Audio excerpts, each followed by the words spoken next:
ঘৰখনৰ মেইন ছেফটিটো নোহোৱা হৈছে যিসকল ব্যক্তিয়ে আইৰ নামত ভণ্ডামি কৰি ঘৰখনক মাৰপিট কৰি মানুহ মাৰ্ডাৰ কৰিব লোৱাৰ পিছতো 24 ঘণ্টাৰ পিছতো কি কৰিছে যোৱাকালি আপুনি ৰাতিপুৱা 8 বজাৰ পৰা আজি ৰাতিপুৱা 8 বজালৈকে কোনো এজন আসামীক গ্ৰেপ্তাৰ নকৰিলে যিসকলে মাৰ্ডাৰ কৰিব বিচাৰিছিলে এতিয়া যদি কৰিছে সেইটো আমি এতিয়াহে গম পাইছোঁ কিন্তু যোৱাকালিৰ পৰা ৰাতিপুৱালৈকে একো এটা ডিচিশ্যন সেই যি ঘৰক ভাঙিছে সেই ঘৰক ডিচিশ্যন নিদিয়াৰ কাৰণে ৰাতিপুৱা গাঁৱৰ ৰাইজ গোট খাই TMPK আৰু MMKৰ সহযোগত সম্পূৰ্ণভাৱে ইয়াত থানাত ঘেৰাও কৰি প্ৰতিবাদ কৰিবলগীয়া পৰিস্থিতি আহি পৰিছে আমি এতিয়াও আমি নীৰৱে থাকিম বা সুস্থভাৱে থাকিম ঘৰত বুলি এতিয়ালৈকে আমি ক'ব পৰা নাই 7 গৰাকী আই উঠিছে সেই 7 গৰাকীক এতিয়ালৈকে গ্ৰেপ্তাৰ কৰা হোৱা নাই তাৰে কেইগৰাকীমান আইক গ্ৰেপ্তাৰ কৰি প্ৰশাসনে যদি কিবা বেলেগ ভূমিকা পালন কৰিছে সেইটো আমি ক'ব নোৱাৰিম আৰু এই 7 গৰাকী আইৰ লগত 40-50 জন ক'ব গ'লে আপুনি 70 জনৰ ওপৰত হ'ব সেই ব্যক্তিসকল যদি আজি ৰাতিৰ ভিতৰত আহি যদি সেইখন ঘৰক যদি কিবা কৰে মানুহ মাৰ্ডাৰ কৰে তেতিয়াও আমি সম্পূৰ্ণভাৱে সিকিউৰ থাকিব পাৰিম বুলি আমি নিজে নাভাবোঁ সেই ঘৰখনত এতিয়া সম্পূৰ্ণ সুস্থভাৱে সুস্থ মনে থাকিব পৰাকৈ সেই ঘৰখনক প্ৰশাসনে ব্যৱস্থা কৰি দিব লাগে সেই কথাটো যাতে DGP মহোদয়ে গুৰুত্ব সহকাৰে লয় আৰু ঘৰখনৰ যিখিনি অনিষ্ট হৈছে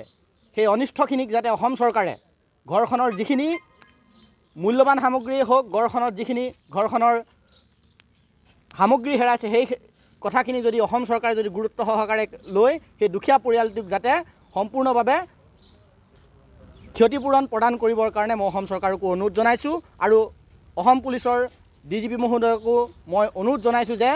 সেই পৰিয়ালটোক সুৰক্ষিত কৰিবৰ কাৰণে আপুনি যি ব্যৱস্থা গ্ৰহণ কৰে সেই ব্যৱস্থা যাতে সোনকালে গ্ৰহণ কৰে দেখা পাইছিলোঁ আমি এটা ভিডিঅ' কামুৰিছিলে এই মানুহখিনি কেনেধৰণে আছে এতিয়া এই মানুহখিনি এতিয়া বিষত কিছু মেডিকেলাইজ কৰিছে যোৱাকালিৰ পৰা আপুনি দুগৰাকী ব্যক্তি লখিমপুৰ মেডিকেল কলেজতো গৈছে তেখেতলোকৰ ওপৰত আইৰ নামত ভণ্ডামি কৰি এগৰাকী মহিলাৰ ওপৰত কাপোৰ খুলি গাৰ বস্ত্ৰ পৰিধান কৰা বস্ত্ৰ ফলা চিৰা কৰি ফালি লৈ তাৰ ওপৰত জঁপিয়াই পৰিছে দুগৰাকী পুৰুষ আইৰ নামত ভণ্ডামি কৰি কামুৰিছে আপোনাৰ ক'বলৈ এতিয়া মোৰ ভাষা নাইকিয়া হৈছে নুচুবলগীয়া অংগত চুইছে মহিলাৰ অংগ বুলি ক'লে আপোনালোকে নিশ্চয় বুজি পাব সকলোৱে জানিব তেনেকুৱা অংগত কাপোৰ খুলি লৈ কাপোৰ ফালি সেই ভিডিঅ' আপোনালোকে ভিডিঅ' ফুটেজ পাব তেনেকুৱা এটা অৱস্থা কৰিছে এগৰাকী মহিলাৰ ওপৰত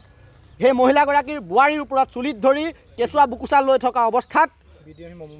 কেঁচুৱা বুকুল লৈ থকা অৱস্থাত সেই মহিলাগৰাকীৰ বোৱাৰীক চুলিত ধৰি চাঙৰ পৰা চাংঘৰৰ পৰা টানি একেচাতে পেলাই দিছে মাতিলে 6 ফুট ওপৰৰ পৰা সেই কেঁচুৱাৰ সহ সেই মহিলাগৰাকী বোৱাৰী কেঁচুৱা বুকুচাত বন্ধাৰ পৰা চাঙৰ পৰা পৰিছে তেখেতলোক কোনো আই নহয় যিসকল ব্যক্তি আছে যিসকল মহিলা আছে আইৰ নামত তেখেতলোক ৰাতিপুৱাৰ পৰা মূৰ জনাত মাদক দ্ৰব্য সেৱন কৰে আৰু গাঁৱৰ ৰাইজে সেইসকলৰ লগত সহযোগ কৰি ঘৰখনক নিশেষ কৰিব বিচাৰিছিলে সেই ঘৰখনৰ লগত কি আছে মই নাজানো সেই ঘৰখনৰ যিসকল ব্যক্তি মেইন মুখ্য মানুহজন সেই মুখ্য মানুহজনৰ তেজ খুহি খাম মই সেই মুখ্য মানুহজনৰ মানুহ বলি খাম বুলি তেখেতে যিসকল আই আছিলে তেখেতলোকে সম্পূৰ্ণ কৈছে আৰু কি ক'লে তেখেতলোকে সম্পূৰ্ণ ভণ্ডামি কৰিছে নাটক কৰিছে তেখেতলোকৰ লগত কোনো আই লম্ভা নাই যদি আই লম্ভে আমি সকলোৱে প্ৰণাম জনাইছোঁ সেই ঘৰৰ মেইন মহিলাগৰাকী মুখ্য মানুহগৰাকীয়ে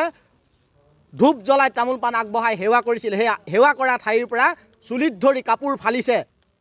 সেইটো আমি কোনো পৰ্যায় সহ্য কৰিব নোৱাৰোঁ উঠি অহা যুৱচাম হিচাপে সেই আমি কোনো দিনে সহ্য নকৰোঁ উঠি অহা যুৱচাম হিচাপে তেনেদৰে যদি কৰিব দি প্ৰশাসনে যদি নীৰৱ ভূমিকা পালন কৰে তেতিয়া আমি ব্যক্তিগত ভূমিকা পালন কৰিম আমিও